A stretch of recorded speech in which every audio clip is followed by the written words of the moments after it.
आदरणीय व्यक्तित्व श्रम संस्कृति पार्टीका सदस्य अध्यक्ष हरकराज साम्पङज्यूलाई कमल लामा जलार्पण गरी समुद्घाटन गरिदिनमा हार्दिक अनुरोध गर्दै सम्पूर्ण मान्यहरूलाई सम्मानले ताली बधाई दिन पनि म हार्दिक अनुरोध गर्न चाहन्छु। गफारीले के सिकाउँछ तपाईलाई? गफाई गर्न सिकाउँछ। जुवारेको पछि लाग्दा के सिकाउँछ तपाईलाई? जुवारी खेल्न सिकाउँछ हैन? मतुवाको पछाडि हैन मातेर हिँड्ने जोडाको पछाडि लाग्दाखेरि उसले के सिकाउँछ तपाईलाई? जाँ खानै सिकाउँछ। त्यसो भएको कारणले गर्दाखेरि गफारीको पछाडि लाग्दा तपाईले गफाई गर्न सिकाउने हो हैन? यो देशमा गफ धेरै भयो। गफ सुन्दै आएको त तपाईको 70-80 वर्ष भइसक्यो। कति वर्षसम्म सुन्ने गफ हामीले? अब काम गर्नुपर्छ भन्ने संस्कृतिको विकास गर्नुपर्छ, त्यही काम गर्नुपर्छ भन्ने संस्कृति हो श्रम संस्कृति। त्यो संस्कृति आजदेखि मैले तपाईको संस्कृति भनेर तपाईलाई पनि मैले दिएँ। स्वीकार गर्नुहुन्छ? हो, हाम्रो सोचाइबाट यहाँबाट परिवर्तन ल्याउनुपर्छ, यहाँबाट परिवर्तन ल्याउनुपर्छ। तपाईको छातीभरि यो देश, तपाईको चाहिँ मस्तिष्कभरि सकारात्मक सोच विचार र तपाईको पाखुराभरि यो देश उचाल्ने दम हेर्नु त एकचोटि फेरि। यति हो? यति यतातिरकोले नउचाल्ने हो? 1 लाख केजी तपाईको छैन गरुको भारी पनि तपाईँ हामी मिलेर उचाल्यौँ भनेदेखि अहिले जुरुक्क उचाल्न सक्छौँ है। त्यसरी हामी अब अगाडि बढ्नुपर्छ। हाम्रो चाहिँ राष्ट्रियता ढलिसकेको छ। आज हामीलाई यो माग्ने यो थाङ्ने भन्छ है। हाम्रो देशको राष्ट्र प्रमुख प्रधानमन्त्री जाँदाखेरि एउटा सेक्सन अफिसर कर्मचारी पठाएको होइन छिमेकी मुलुकले लिनलाई है। हामीले त्यसरी हेप्दिनु। एउटा राजदूत आएर हाम्रो मन्त्रीहरूलाई भन्नु नभन्नुको गाली गर्छ भन्ने खबरहरू हामीले पढेको होइन, सुनेको होइन है। तपाईँको सर्वोच्च निकायमा बस्ने हाम्रो देशको चाहिँ सबैभन्दा माथिल्लो औदामा बस्ने मान्छेलाई त्यसरी तपाईँको चाहिँ विदेशले अरू राष्ट्रहरूले किन अपमान गरिरहेको छ त भन्दाखेरि यो माग्नेहरूको देश, यो माग्ने जहिले पनि माग्छ। यो एउटा बाटो बनाउनुपर्छ मागेकै छ, एउटा पुल बनाउनु मागेकै छ, चुनाव त मागेकै छ, गाडी मागेको छ, हरेक कुरा माग्नेहरूको थाङ्ने देश हो। यस्तो भएर लाताले हामीले हान्न खोजेको छ। त्यो ढल्दै गरेको राष्ट्रिय स्वाभिमानलाई हामीले उठाउने कि नउठाउने?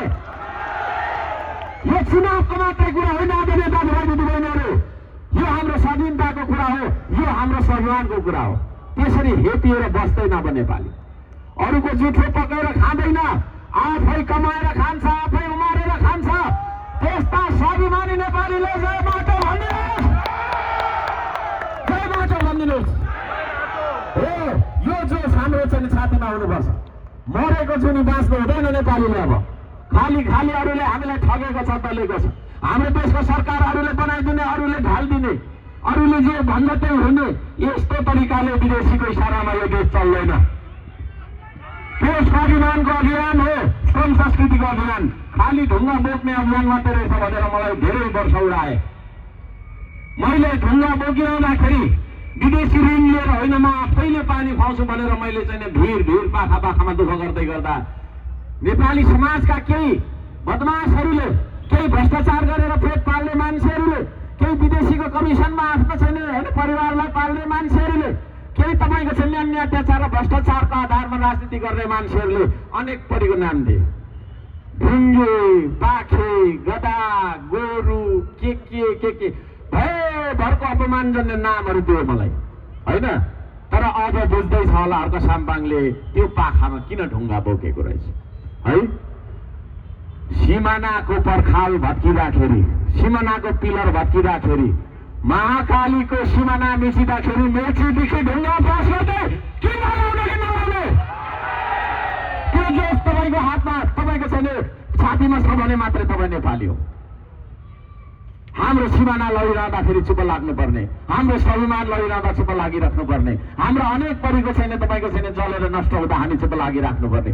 ती सम्पूर्ण कुराहरू अब नेपालीले सहनु हुँदैन। आदरणीय दाजुभाइ दिदीबहिनीहरू, हामी सार्वभौम देशको मान्छे हो कि होइन?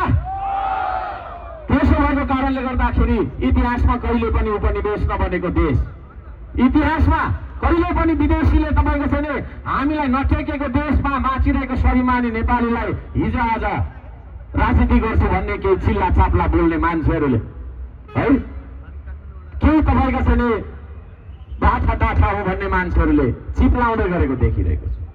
यहाँहरू सबैजनालाई म जागा रहनका लागि, सचेत रहनका लागि अनुरोध गर्न चाहन्छु। पृथ्वी राउन्जेलसम्म यो देशलाई राख्ने कि नराख्ने तपाईँ? पृथ्वी राउन्जेलसम्म यो देशलाई राख्ने हो। हाम्रो राष्ट्रिय झण्डा चन्द्र सूर्य झण्डालाई राख्ने हो। राष्ट्रिय स्वाभिमान हामी पनि यो तपाईँको चाहिँ सार्वभौम मुलुकका ससम्मान बाँच्न सक्ने नागरिक हौँ भनेर विश्व सामु ससम्मान शिर ठाडो बनाएर उभिने हो भने आदरणीय दाजुभाइ दिदीबहिनीहरू हामीले आज विचार गर्नुपर्छ। हामीले विचार गर्नुपर्छ। म यहाँहरू सबैजनालाई बोलाउन आएको छु। म तपाईँहरूलाई पढाउन आएको छैन। म तपाईँहरूलाई सिर्फ जगाउन आएको छु। तपाईँ आफै शिक्षित मान्छे हो, बुझ्ने मान्छे हो। यहाँ मभन्दा धेरै विश्लेषकहरू हुनुहुन्छ होला तपाईँहरू। तर यो देशका लागि मैले तपाईँहरूलाई यो देशको अस्तित्व, तपाईँ हाम्रो भविष्य, तपाईँ हाम्रो नानीहरूको भविष्य, हाम्रो सन्तानको यो देशको भविष्यका लागि जुट्नुपर्छ भन्ने आह्वान लिएर आएको छु। आदरणीय दाजुभाइ दिदीबहिनीहरू, हामी धेरै कुराहरू गरेर बसिरहन चाहन्नौँ। कुरा छोटो हुन्छ, बुझ्न पर्याप्त बुझ्न सकिन्छ। हामीले धेरै कुराहरू भनेर मैले तपाईँहरूलाई चाहिँ यहाँ सम्झाइरहनु बुझाइरहनु म चाहन्न। तपाईँहरूले बुझिसक्नु भएको छ श्रम संस्कृति के को लागि आएको छ। श्रम संस्कृति मान्छेलाई परिवर्तन गर्नका लागि आएको छ, आर्थिक विकासलाई गर्नका लागि आएको छ। यहाँनिर तपाईँको छैन विभिन्न खालका व्यथितिहरूलाई चिर्नका लागि आएको छ। यो देशमा भ्रष्टाचारले देश बिग्रियो भन्ने हामी थुप्रै छौँ नि, छैनौँ? यदि यो देश भ्रष्टाचारले बिग्रिएको भने त्यो भ्रष्टाचारको जरा चाहिँ कसरी उखेल्ने त भन्दाखेरि एउटा व्यक्ति नसुधारिकन समाज सुध्रिँदैन। त्यो व्यक्तिको आचरणलाई सुधार्नका लागि एउटा सामाजिक जागरणको अभियान चाहिन्छ है। एउटा तपाईँको फटाहा मान्छेलाई पक्रेर प्रहरीलाई बुझाएर मात्रै उसलाई जेल भुक्तान गराएर ऊ छुटेर आएर मात्रै हुँदैन। फेरि अर्को अपराधी उस्तै खालको जन्मिन्छ। त्यसो भएको कारणले गर्दाखेरि सामाजिक मनोविज्ञानभित्र नै हाम्रो श्रम संस्कृति हुनुपर्छ। आज म जे सोचिरहेको छु त्यही तरिकाले तपाईँहरूले पनि भोलि सोच्नुहुनेछ भन्ने मलाई विश्वास छ। हामी यसरी बोलिसकेपछि, यसरी सोचिसकेपछि हामी अरूलाई ठग्दैनौँ, हर्क साम्पाङहरूलाई ठग्दैन। तपाईँ पनि हर्क साम्पाङ जस्तो बन्न चाहनुहुन्छ भने तपाईँले पनि ठग्नुहुन्न। हामी सबैले कसैले पनि ठग्दैनौँ भने भ्रष्टाचार हुने कुरा भयो? भएन। तर जबसम्म ठग्नुपर्छ भन्ने खालको सोच विचार हाम्रो समाजमा व्याप्त रहन्छ तबसम्म हामी ठगी नै रहन्छौँ। ठग्ने मान्छे तपाईँको छैन दलाली गर्छ, माफियागिरी गर्छ, भ्रष्टाचार गर्छ। त्यस्तै भ्रष्ट मान्छेहरूले तपाईँको माथि पुग्दाखेरि देश बेच्ने हो, देशको स्वाधीनता बेच्ने हो, देशका नदी नाला बेच्ने हुन्। के सन्धि सम्झौता भन्ने, एमसिसी फेमसिसी भन्ने होइन, अनि यसो चाहिँ गर्ने के भन्ने, अब चिल्लो चाप्लो बोल्ने। हामी अब भ्याउँदैनौँ पनि, आफ्नो व्यवसाय पो गर्नु कि उता उभो गर्नु, उसलाई पो हेरि हिँड्नु। कुनै नेताको तपाईँको छैन हामीले चाहिँ जासुसी गरेर साध्य हुन्छ? त्यसो भएको कारणले इमान्दार नेता जन्माउने हो भने, इमान्दार मान्छे जन्माउने हो भने, इमान्दार नेपाली तपाईँको छैन समाज बनाउने हो भने अब एउटा संस्कृतिको खाँचो छ, त्यो भनेको काम गर्ने। काम गर्ने मान्छेले ठग्दैन। म तपाईँहरूलाई लेखेर दिन्छु, जो मान्छे काम गरेर खान्छ नि उसलाई अरूको दाना पानीको आशै हुँदैन। अरूको आशामा बाँच्ने मान्छेले ठग्ने हो, झुट बोल्ने हो।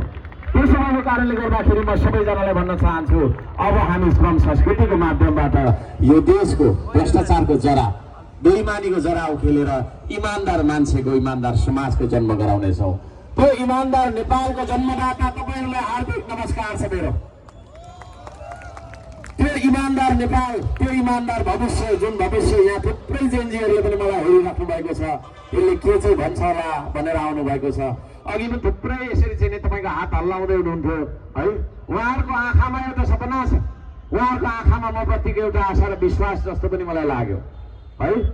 त्यो आशा र विश्वासलाई हामीले झुटो हुनु दिनु हुँदैन। त्यसो भएको कारणले गर्दाखेरि म सबैजनालाई भन्न चाहन्छु, जेनजीहरूलाई पनि भन्न चाहन्छु, अब यो देश बनाउनु छ भने हामीले मोबाइल र कलम मात्रै चलाएर हुँदैन। आदरणीय दाजुभाइ दिदीबहिनीहरू, बन्दैन। कलम मात्रै चलाएर, मोबाइल र ल्यापटप मात्रै चलाएर भरे भात खाने बेला के हुन्छ होइन? मोबाइल चलाएर मेसेज वाट्सएपमा भात पठाइदिएर त हुँदैन होला? हुन्छ? वाट्सएपमा भात पठाइदिएर पेट भर्छ? भर्दैन। त्यसले गर्दाखेरि बाँझो बारी, बाँझो खेत, बाँझो देश खन्नका लागि म जेनजीलाई बोलाउन चाहन्छु। तपाईँहरू तयार हो? डङ बारी खन्नुपर्छ, अब डङ्की डङ बाँझो खन्नुपर्छ। जता हेऱ्यो फलफुल, जता हेऱ्यो अन्न, जता हेऱ्यो उत्पादन, जता हेऱ्यो उद्योग, यो खालको देश तपाईँ हामीले बनाउने कि नबनाउने? खाली खाली साउदी कतार र कोरिया धार हुन्छ हुँदैन। त्यसका लागि तपाईँको छैन यही खालको विचार बोकेको मान्छे माथि नीति बनाउने ठाउँमा पुग्नुपर्छ। तपाईँहरूले मलाई साथ दिनुहोस्। मैले भनेको छु श्रम संस्कृतिलाई तपाईँहरूले चाहिँ नि होइन सरकारमा पुर्याउनु भयो, हामीले बहुमत पायौँ। 5 वर्षभित्र यो देशमा होइन थिपीको शासन भ्रष्टाचारलाई तपाईँको छैन होइन रोकेर थिपीको शासन चलाउन सकिएन भने, यो देशमा आर्थिक विकासको एउटा छलाङ मारिएन भने, भौतिक विकास र चेतना हरेक खालका विकासका आयामहरूमा देखिने र महसुस हुने परिवर्तन हामीले गरिनौँ भने म यो देशमा बस्दिनँ, देशै छोडिदिन्छु, शरणार्थी बन्छु है। यो यतिको तपाईँको छैन प्रतिबद्धता कुनै अरूले दिन सक्छ जस्तो मलाई लाग्दैन। सक्छ? दिवस दिन सक्छ भने है, दिवस दिन सक्छ भने मैले दिँदै गरेको तपाईँको मेरो प्रतिबद्धता यहाँ पनि दोहोऱ्याउन चाहन्छु। बेटरको माटो छोएर कसम खान्छु, 1 रुपियाँ भ्रष्टाचार गर्दिनँ, गरेको छैन, गर्ने छैन। 1 रुपियाँ मैले भ्रष्टाचार गरेछु र त्यो मैले मेरो मुखमा परेछ भने त्यही पल मेरो मृत्यु होस्, यो कामना म गर्न चाहन्छु। कुन चाहिँ देवीको थानमा, कुन चाहिँ देवताको थानमा गएर मैले चाहिँ तपाईँको होइन हात राखेर कसम खानुपर्ने तयार छु। शुद्ध मनले लागेको मान्छे हामी, बुद्ध मनले लागेको मान्छे हो।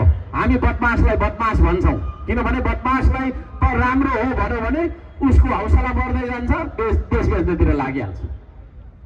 बदमासीलाई रोक्ने कि नरोक्ने नेपाली जनताले हो, भ्रष्टाचारलाई रोक्ने कि नरोक्ने हो। यदि त्यस्तो हो भने तपाईँहरू यहाँ जति पनि हुनुहुन्छ अब बेथितिको विरुद्धमा तपाईँहरू पनि बोल्नुपर्छ। गाली गलौज नगर्नुहोस्, गाली गलौज गर्नु हुँदैन होइन, यस्तो उस्तो भनेर अपशब्द नगर्नुहोस्, तर खबरदारी गर्नै पर्छ। यो यस्तो नराम्रो त्यो यस्तो हो भनेर तपाईँहरूले भन्न सक्नुपर्छ। सज्जन बोल्दैन, फटा मात्रै बोल्छ र फटाले चलाएको देश हो यो।